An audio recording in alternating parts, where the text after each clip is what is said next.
자, 안녕하세요. 이주환 교수입니다. 좋은 아침입니다.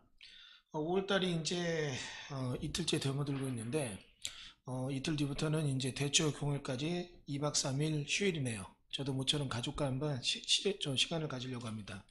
참 바쁘게 사는 것 같아요. 휴일이 없었고 청춘도 없었던 것 같고 하여튼 산다는 게 참 힘들죠. 여러 사람 앞에서 책임을 진다는 것도 이렇게 힘들고 오늘은 어, 개발행위 허가에 대한 얘기 좀 강의하겠습니다. 중개업협회에서도 제가 지금 강의하면서 이 부분을 굉장히 많이 강조하고 있는데 개발행위 허가 중개사고 많이 나가고 있고 또 토지 수요자도 토지를 매입했다가 인허가가 안 나서 대개를 먹고 있습니다.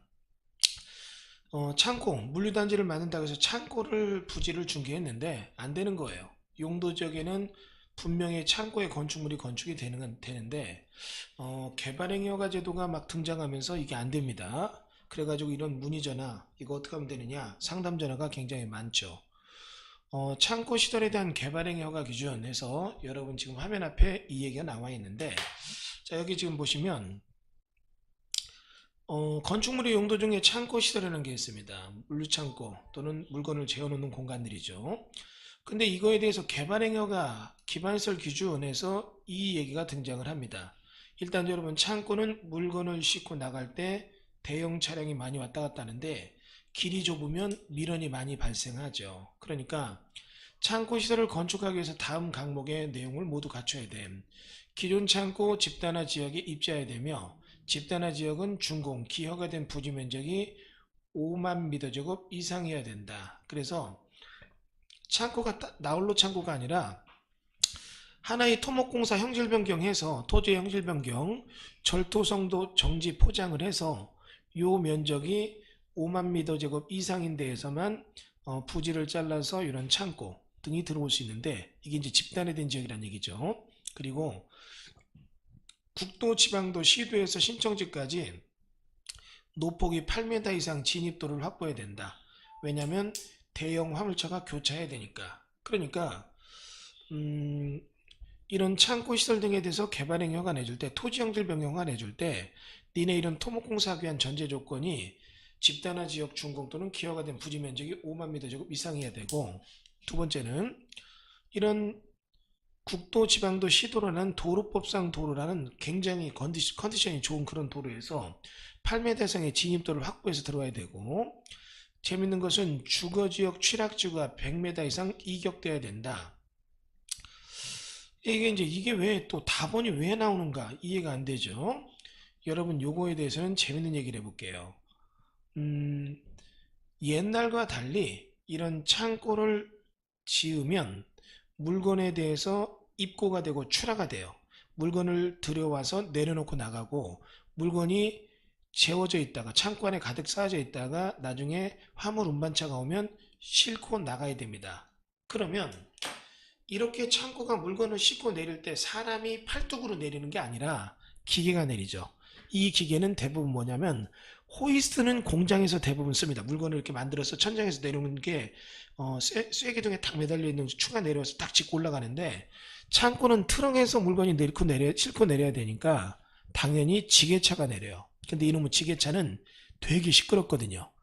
삐삐 소리가 나거나 옛날의 지게차는 엘리제를 위하여 삐리비리비리비 이렇게 해서 소리 나는 차 있죠? 그 물건을 싣고 내리는 그런 지게차가 내려야 되는데 요즘은 이 낮에 일하고 밤에 자는 게 관례지만 이런 물류단지 창고에서는 그게 어려워요. 이유는 간단합니다. 여러분 지금 보시는 것처럼 물류 비용을 아끼기 위해서 화물차 기사들이요 밤에 움직여요. 낮에는 차가 밀리고 출퇴근 시간 걸리면 너무 시간이 많이 뺏기고 물류 비용이 많이 들고 기름값이 많이 드니까 밤에 움직입니다. 그러면 밤에 창고에 차가 딱 들어와서 물건을 싣고 내릴 때 이놈의 지게차가 삐리비리비리비리 소리가 나기 시작하거나 삑삑 소리가 나면 인근에서 잠을 못 자요. 그러니까 사람들이 집 짓고 사는 주거지역이거나 비도시적 같은데 녹지적이나 비도시적인 지역에 마을이 원래 있는 취락지구가 있다면 이런 데서는 100m 이상 이격돼야 된다는 게 생기는 거죠. 그래야 100m가 떨어져야 사람들이 어떻게 해요? 밤에 하역 작업을 하더라도 잠자는데 문제가 없다는 얘기죠. 그러다 보니까 이런 기준이 등장했는데 계속 보면 주거지역은 도시관리계획상의 주거지역과 취락지역은 1헥타르당 10호 이상의 주택 등의 밀집지역을 말하며 집단화 지역은 용인시 도시계획 조례에 따라 다음 과목 남목에 따른 기준을 준용하여 적용한다 해서 지금 보면 자연녹지와 계획관리지역의 건축법 시행령 17조 공제하는 건축은 다음 요건을 모두 갖춘 지역에서 해당 용도 건축물의 건축의 목적으로 한 개발행위가 완료됐거나 허가 진행되거나 예정된 도로 50m 이내에 해당하는 경우 해당 용도지역 건축물의 건축을 목적으로 한 기존 개발행위의 전체 면적 중이 5만 제곱 이상의 경우 이런 정도의 내용이 나오는데 여러분들 이거를 이제 공부하는 요령을 얘기하겠습니다. 외운다는 건 불가능해요. 근데 그때그때 찾아본다는 건 가능합니다. 그럼 머릿속에 용인에서 창고를 지려면 이런 식으로 개발행위 조건이 생겼네. 이럴 때는 여러분들이 어떻게 해요? 조심하셔야 되죠. 그래서 이런 창고에 대해서는 여러분이 좀 기억할 것들 생각을 해봐야 됩니다. 물론 이런 창고들이 예전에는 많이 자유롭게 좀 지었지만 얘들이 물건 출하하기위해서 짐 싣고 내릴 때 도로가 좁아서 민원 들어오고 도로법상 도로에서 진입하는 것들이 도로폭이 좁으니까 거기서 밀리는 게 도로법상 도로까지 같이 밀리는 거예요. 이른바 병목 현상의 주범이 되죠. 그러다 보니까 8m 도로 뭐 이런 조건들이 생겼고 사람들 잠자는 그런 수면 시간을 보호하기 위해서 잠자는 집들이 많은 지역에서는 이격거리를 굉장히 두고 있구나. 이런 거를 놓치지 말고 여러분들이 꼭 공부를 해주시기 바랍니다. 자, 그래서 우리 창고시설 개발행위허가 기준 하나 살펴봤어요. 이거는 하나의 예고, 이 동영상을 보는 많은 중개업하는 분들 또는 물건을 투자하는 분들의 실수요자들은 이런 개발행위에 대해서 너무나 세분화되고 강화되고 있다.